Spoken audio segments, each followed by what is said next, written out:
Hello, and welcome to Career Infusion. I'm your host, Tracy Kane Lofty. Career Infusion is a weekly program that is streamed live from the Vision Live recording studio in Washington, D.C. Today's presentation focuses on success in the culinary arts, and I am so very pleased to have Jerome Grant, who is the executive chef of Sweet Home Cafe at the historic National Museum of African American History and Culture. Grant's culinary interest peaked at a very young age. Learning the basics of Filipino cuisine from his mother, after graduating from high school, Grant attended the Pennsylvania Culinary Institute. Upon receiving his degree in 2002, Grant moved to St. Croix. Shortly thereafter, he was named the best new chef in St. Croix in 2004. In 2005, Grant opened the Mix Lounge in St. Croix as part owner and executive chef. Grant returned to the United States and accepted a role as executive sous chef to open Urbana Restaurant in the Hotel Palomar in Washington, D.C. In 2008, Grant joined the Mississitatum Cafe team as sous chef, where he played a critical role in receiving the 2012 Grammy for Best Casual Restaurant. In 2014, Grant was tapped as the executive chef there, and after 2 successful years was enlisted to serve as the inaugural executive chef of the Sweet Home Cafe. Grant and his recipes have been featured in the Washington Post, Time Magazine, the New York Times, Washington Magazine, Bon Appetit Magazine, National Geographic, and Travel and Leisure Magazine, among other notable publications. He has also appeared on ABC's The Chew, as well as international television and radio shows. Welcome, Jerome. Thank you for having me. So, Jerome, so many of us were excited when the museum opened, and just about everyone has waited in line for some really good down-home cooking. Yes. So I would like to know, how do you decide what the menu is going to be? And actually on this show, for our listeners, we're going to talk about his current success as well as his actual journey to success in the culinary arts. So in your current position as executive chef, how do you select the menu? For us, we've been working on this project for the past 2 years prior to even the museum opening. So there was a lot of research done by our culinary team where we traveled a lot, troubleshot a lot of recipes, and really worked alongside like Dr. Jessica Harris on, how are we going to promote and showcase, African American food. Once we got that down, we pretty much really looked at the regions and focused on, seasonal and traditional dishes as well as, historic dishes of the past. And, really went from there and, modified it to best serve us and as well as our guests. Okay, and how do you maintain the quality? A lot of hard work. Not only is myself there at the cafe, but I also have 2 other sous chefs. Like I said, we've been working on our core recipes for the past 2 years, so it's just troubleshooting them, figuring out how we could actually get them done in a timely fashion. What we've done is we've taken ideally small batch cooking and try to figure out how we could do it for the masses, but without lacking quality as well as integrity in the dish. And it's an everyday it's an everyday job. We look at troubleshooting each dish every day. Working the line, seeing how we could get it out to our guests and what we can do to continue to improve, our style of service. Mm-hmm. So it's an everyday thing. Okay, and so you train your staff, and about how many staff do you have under you? I have about 30 in the kitchen. Mm-hmm. And they are trained, and you keep them up on the latest trends? Yes. A lot of my cooks actually have worked with me for the past 6-7 years at the American Indian Museum. Other cooks that we have actually were at our existing locations, and they came to help us with the opening of the African American Museum. So it's kind of just building that core staff and kind of continuing to coach and mentor them and help them through these learning times. After that, we look at some of the recipes and we try to adapt them to some of our associates' knowledge. Mm-hmm. Something as simple as our potato salad.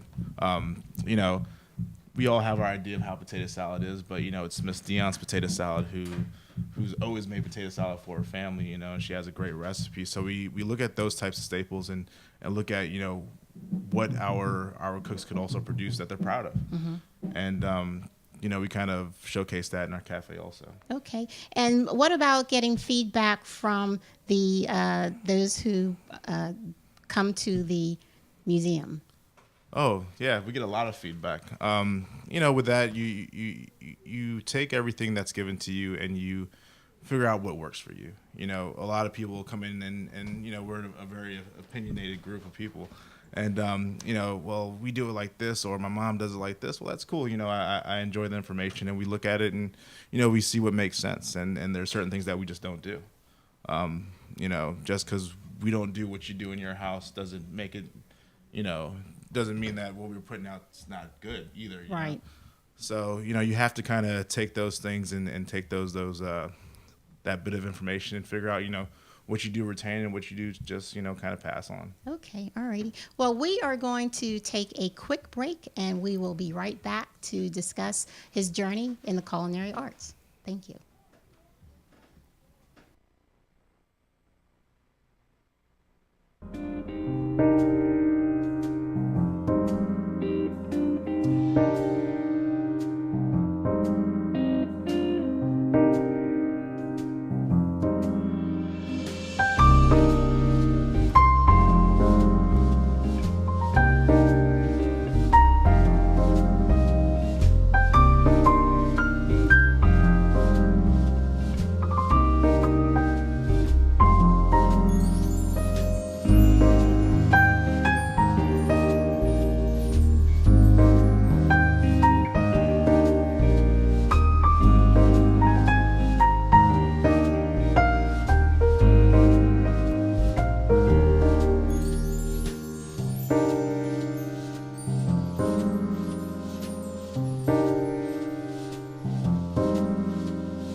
Hi, and we are back with Career Infusion. Again, I'm Tracy Lofty with Jerome Grant, who is the executive chef for Sweet Home Cafe at the National Museum of African American History and Culture. And we are very, very delighted to have Jerome in the studio today. This is actually a recording studio, and so hopefully you don't hear any noise in the background, so it's coming from the actual recording studio.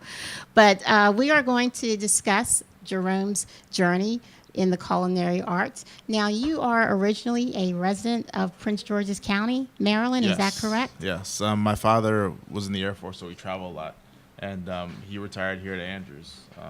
We've been here in the DC or the PG area for 20 plus years now. So Okay. yeah, that's home.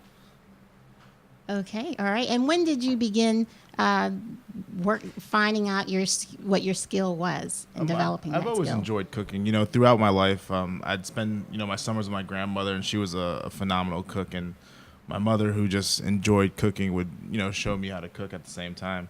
And then the crazy thing is, my mother, she always worked two jobs when I was growing up. So it would get to a point to where I was old enough I'd have to cook for myself, and then I'd cook for myself and my father. And I'd learned a little bit that my father would give me, but really watching my mother and my grandmother cook all the time, and I just really enjoyed it. After that, I got into high school, and my mother was like, "Oh, well, you're starting to become your own man," type of thing. And it was like, "Well, we're not giving you allowance anymore." In the ninth grade, you're like, "What am I gonna do?" And so she'd have me go to her job, and I'd actually work with the guys in the back kitchen, making pizzas, flipping burgers, stuff like that. But I really enjoyed it. It was fun, it was cool, and at the same time, I made pretty good money. Going through high school, doing those types of jobs, working kitchen jobs in high school, I just really enjoyed it. I knew I didn't want to go to a 4-year college like a bunch of my other friends. I wasn't really big on continuing that 4-year school path. So I went to culinary school, did 2 years in Pittsburgh, and then came back home. I came back home, worked for a corporate caterer out in Columbia, Maryland, where I started seeing like more of the corporate structure behind working in restaurants. And then honestly, right place, right time. I met a friend that moved to St. Croix, and his parents had actually bought a beach resort out there. Okay. And he was like, "Well, if you're not doing nothing this summer, why don't you come down?" Or not even this summer. He was like, "If you're not doing nothing next year, why don't you come down and just work with me for a couple months? I'll put you up and stuff like that on the beach resort." And I was like, "All right, cool." So the first of that year, I literally picked up a duffel bag, threw a pair of shoes in there, and moved 1,666 miles away from Washington, D.C. What a great place to move. Yeah, to St. Croix. Worked there for 3 months, got my butt kicked every day. I was working 6-day weeks, 14 hours a day in hot island kitchens where it was just, it was just unbearably hot. At the same time, it was just, nonstop craziness. And then their chef actually left. Okay. So he left about the time when I was leaving to come back home. And my buddy was like, "Well, if you want to hang out, you can hang out. And what we'll do is we'll actually, give you a pretty decent salary and kind of make you the chef here. I'll teach you, the financial side of it. Actually learn how to run restaurants, really learn how to learn the inventory and everything like that. And, your own philosophy about food will kind of grow with you as you grow. That Right. part, I could show you, you already know the basics, but where you are as a chef, you'll figure that on your own. But the key things that you need to learn is actually learn how to run a business. Okay. And he taught me how to run a business from there. The crazy thing, it wasn't, running McDonald's or nothing like that. It was running a $10 million beach resort. And at the age of 21, it's an overwhelming thing. Right. So you had already completed the 2-year Yes. school. And so in the school, I'm curious to know, it taught you more about food preparation, more so than the business side? Well, it was both of it. It was both ends. The majority of it was like, the introduction to culinary, really learning the basics, how to move in the kitchen, and then, your basic back of house financials, your basic inventory keeping, ordering. But, that can only prepare you but for so much. Right. When you walk into a business or you're running a business, it's a difficult thing other than sitting there and actually looking at worksheets like, oh, it's okay, so I add this plus this and I get this percentage. Yeah, but it's a lot more tougher when you have, 30 families relying on you to make sure that you're able to cover costs so they can continue to be employed and at the same time, pushing out good food. So it becomes tough. Right. So to run a business at such a young age, running the whole financial end of it, I mean, how were you able to really get up to speed? Because I'm sure you had a short turnaround time to do so. It was difficult. Honestly, it was just getting your butt kicked every day, learning from your mistakes and pushing forward, and never doubting yourself. There were plenty of times where it was just, unbearable. It was too much.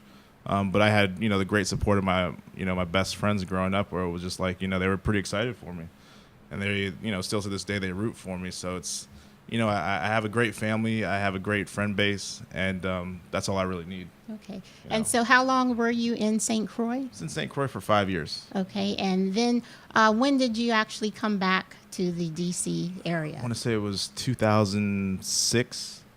So I came back to DC around 2006, and when I left DC, it was a desolate town for restaurants. We had our franchises. The only things that you had out here were like Jose Andres restaurants and Penn Quarters, and Michelle Richard Citronelle. Other than that, we didn't have these big restaurants. We didn't have this big restaurant boom like we have now. And at that time, we thought in order to find great restaurant success, you have to leave this area and kind of go to other places. I spent a little time in Florida. I bounced around, staging for a bunch of friends throughout different cities. And then I came back home, and it was just like, it was totally eye-opening. Mm-hmm. There were big-time, boutique hotel restaurants coming in. There were restaurants popping up everywhere, not even just, like fine dining or casual dining, but even like fast food. Like, there was everything here. And it was just mind-blowing to me. And then to see this side of the restaurant business versus the island life of it, the hustle and bustle and the pushing it to the max type of thing, it was just totally different for Mm-hmm. me. And then, super humbling at the same time. You come from an area where you're a big fish in such a small pond. Now you're such a small fish in such a huge pond. Like it kind of messes with you. And for me, it was probably one of the second best experiences that I ever had, was actually coming back home and getting grounded.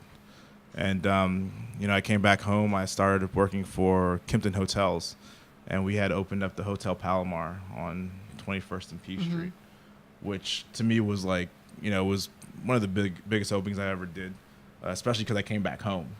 And to see what we put in that restaurant and what we had to do to kind of get it up and running. Like, I remember going in there and there was nothing in there. Mm-hmm. And then actually seeing it built and opening up the first day, and was just like, it was mind blowing. And how long were you with the Hotel Palomar? With them for about 3 years. Okay. And then you also were with the American Indian Yes. Museum as well. Yep. So tell us a little bit about that. So, I had a son, kind of slowed my life down, took a year off, and came back to, realizing that I got to get back into restaurants again. And I actually took a job at the American Indian Museum. I kind of remember when I went there for my first interview, I didn't know it was really in a museum. And I walked in, I was like, oh, great, pizza stations and slop mashed potatoes and stuff like that. And I was like, I guess this is what my life has come to now. And then I walked in, I just seen that they actually really did great food. They spoke about the indigenous people of Americas, and they did, traditional style cooking. Everything was seasonal. Everything was as local as possible. Everything was cooked from scratch. Mm-hmm. And the crazy thing was they didn't do it for 200 people a day. We were doing it for 1,500, 2,000, 2,200 people. The masses. Yeah, the masses, And to really relay these traditional thoughts through food and talk about a culture was just awesome. So I really got intrigued with that.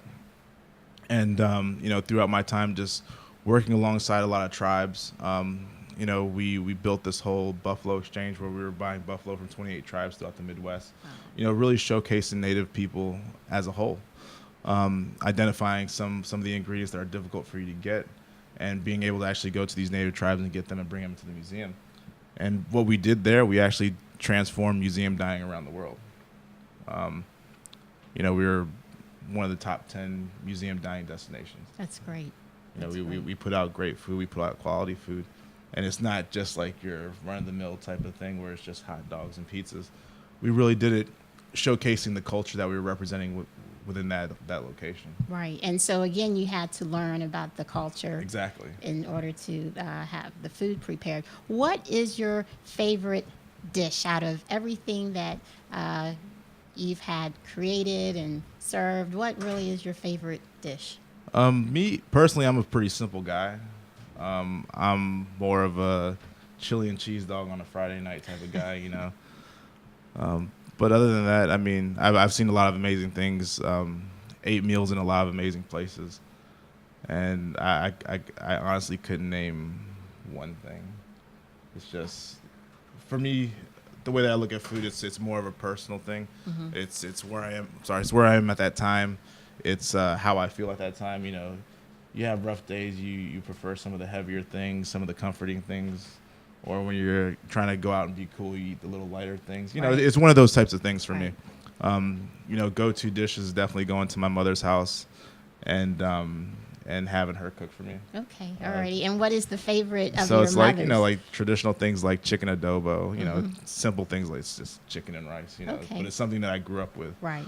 Or going to my grandmother's and having, you know, oxtail and rice and peas. It's those comforting type of things. Or even going to, you know, a friend of mine's parents' house that throw this awesome cookout every year. Which, So, what has been your greatest challenge as an executive chef? my greatest challenge, honestly, is just being able to control everything.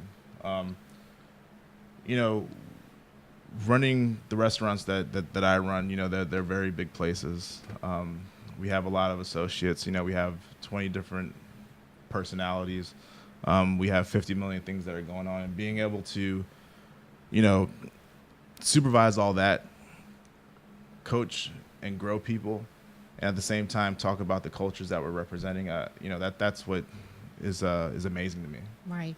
Now, you seem very, very calm. So, how do you maintain that calmness under pressure?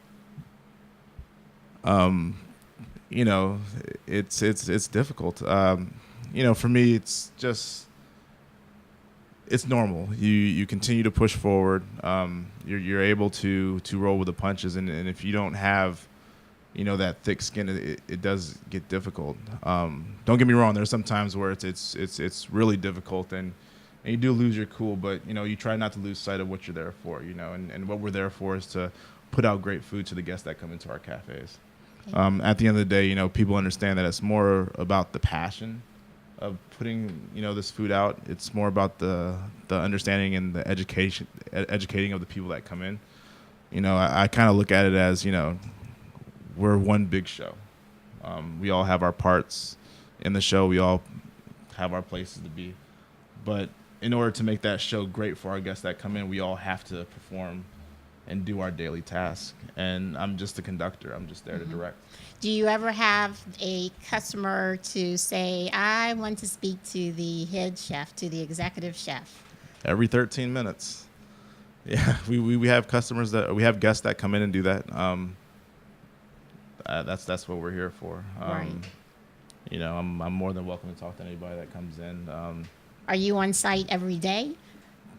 Pretty much. Generally, I'm there. If I'm not there, I'm still working, doing other things, whether it's promoting the restaurant, or at a benefit. So generally, my schedule's pretty busy. But if I'm not there, I'm out promoting the restaurant. Okay. So, when you are not working, what is it that you enjoy doing? Spending time with my family. Hanging out with my son and my girlfriend. That's the part that kind of, you know, keeps me grounded more than anything. You know, with all the awesome things that have happened to me in the past couple of years, you know, one thing that I am thankful for is my friends and my family, my son, my girlfriend. You know, they're the ones that still treat me the same. They're still the ones that talk about me and joke about and joke on me, and you know, and give me the tough love that I need. So that's the only way I get through it. Okay. And for the young people who are considering a career in culinary arts, what words of wisdom do you have for them?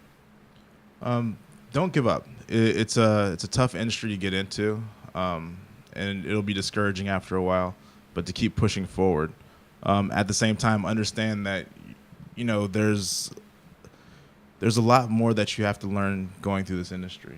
You know, a lot of people get confused about the things that they see on TV or that they see on social media, to where it's like, oh, well, I can make, you know, a cool shrimp plate and I'll be famous the next day. Well, if you're chasing fame, you're in the wrong place. If you're chasing a ton of money, you're in the wrong business, you know. But if you're able to understand why you want to do this and be passionate about it, and if that passion has something to do with putting a smile on somebody else's face other than yours, then you'll go a long way. Okay. You know, and then you'll find out, you know, truly what success is in this industry. For me, I'm happy to have served over 700,000 people this year from all over the world. I'm happy that we've been able to be a part of history. I'm happy that I've been able to take 4 dishwashers that I've met 7 years ago and make them lead cooks for me. That's Those are the great. things that I'm happy and thankful for, and that's what motivates me, and that's what pushes me. I'm happy when my son and my goddaughter and them, like, they see me on TV. They're more excited than I am. For me, it's just normal business. It's just a normal day in my life. But it makes them, it makes everything feel good for me. So, that's why I push through it. Right, right. Now, are you on Facebook or Twitter? I'm on Twitter and Instagram Okay, and you're listed as at at Chef JG Details. okay, at Chef Yep. JG Details. ChefJGDETAILS. Okay, and do you speak to other organizations and other groups? So I work with the community a lot. I do Central Union Mission every other month. We go and actually feed our homeless men and help put shoes on their feet. We take care of them. I go down to Anacostia and provide time at the Women's Battered Shelter. At the same time, this year I was a keynote speaker at the Minorities in Agriculture Assembly in Pittsburgh. Anything for the youth. I'm a participant in the CCAP program here in the area. So we actually employ high school culinary students that are going to college to pursue a career in culinary arts. So I actually bring in 2 students every year. So, I give back as much as possible because, I've been given so much. Right.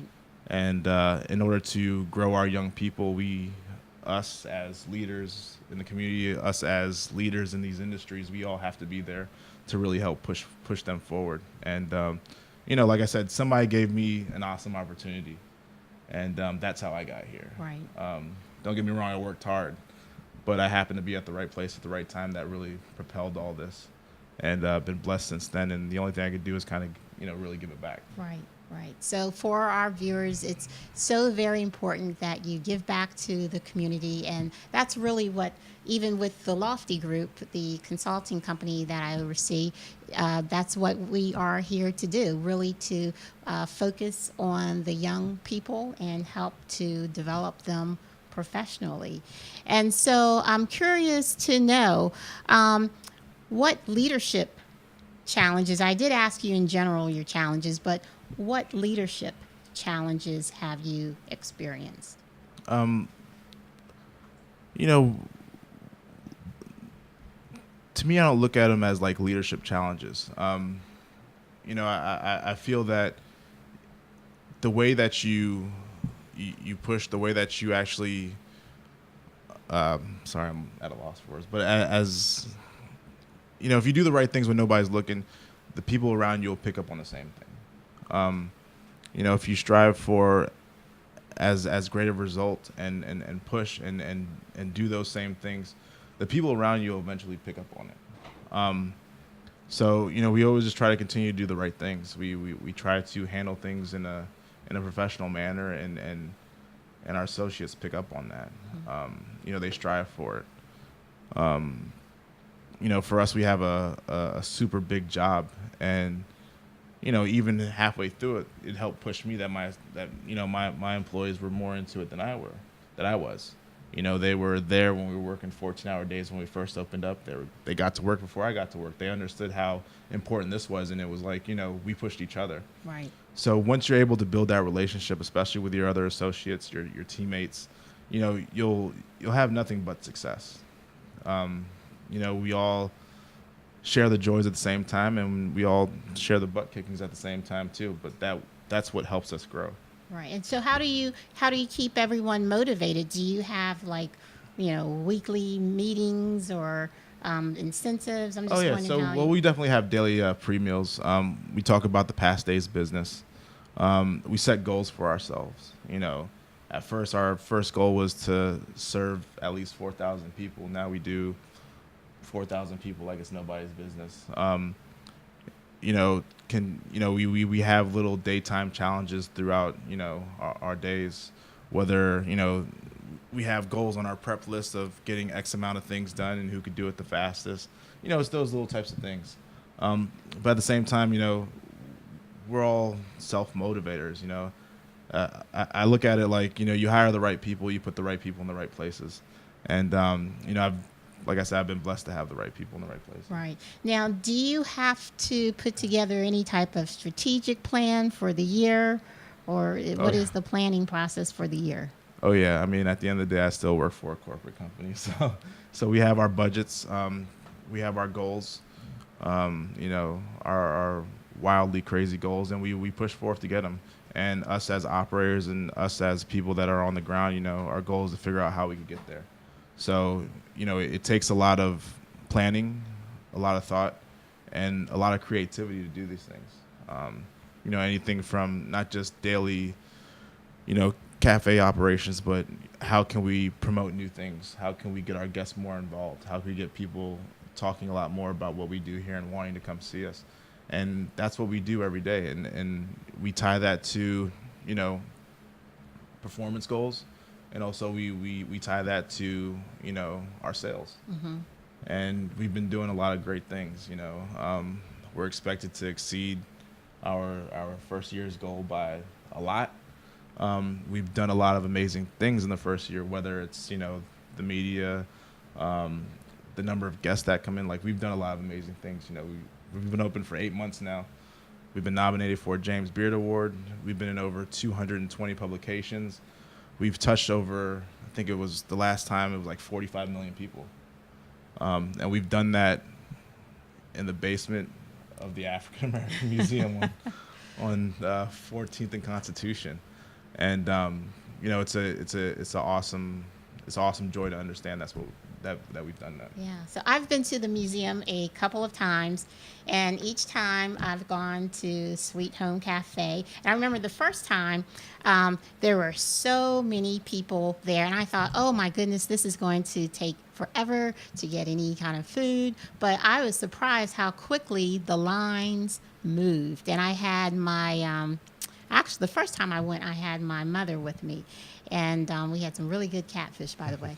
And the second time, my son and his girlfriend and a couple of friends. But the lines moved very, very quickly. So it seems to be really a well-run machine from top to bottom. Well, we're still troubleshooting the process, and you know, we're only getting better every day. You know, I remember when we first opened up, the wait was about an hour and a half to 2 hours, and now we get people out in a very timely fashion, a matter of 20 minutes or so.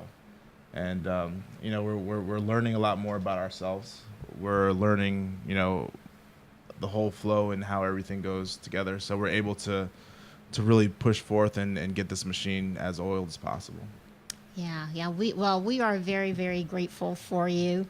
And I know that he's introducing a lot of different foods to those who come to the museum. And it seems like you have it divided kind of like by region. And is it post-slavery and pre-slavery? Yeah, so we kind of look at it. So we have everything identified by regions. We look at it as, you know, pre-slavery and post-slavery.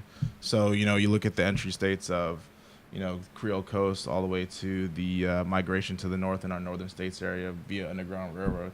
And then you have like our at-home staple, you know, the agricultural South. But then you have the Western Range where, you know, that was after slavery was abolished and a lot of African Americans moved to the West for newer freedoms. Mm-hmm. And you see like a cool fusion over there amongst, you know, Native American people, Latin people, Asian American people that came over. So it's just, you know, it's super exciting. And we're telling these stories that a lot of people, you know, didn't know. You know, people associate African American food with just soul food, but it encompasses so much. We have the diaspora of, you know, all our brothers and sisters Right. in our own backgrounds. And at the same time, you know, African Americans, you know, we were the ones that were in kitchens, whether we were slaves or indentured servants. You know, we were there. We provided for these families. We provided for many white families. We provided for our own families. We provided for mass amounts of people. And, you know, a lot of people don't realize that. And we're here to tell those stories. We're here to showcase these foods, you know. And we're doing it day in and day out. Right. Right. And a lot of those foods have been passed down generation through generation. Yeah. And certain foods African Americans eat, it's because there wasn't a choice. Right. There wasn't a choice. We were given, the things that didn't go to market that people didn't want, and we made, great meals that nourished our bodies and got us through, the hard times. And that kind of that not saying that it actually shows the resiliency of our people, that we're able to, take the tidbits that were given to us and take care of many of us, and we were able to push through and get through our hard times and be where we're at now. Yeah. We still have some work to go, but we'll get there. Okay, alrighty. Well, this is going to conclude the interview with Jerome Grant. And again, Jerome, thank you so much for being on the show today. And again, Career Infusion is brought to you through the Lofty Group. And the Lofty Group is a consulting company that focuses on career development and organizational leadership.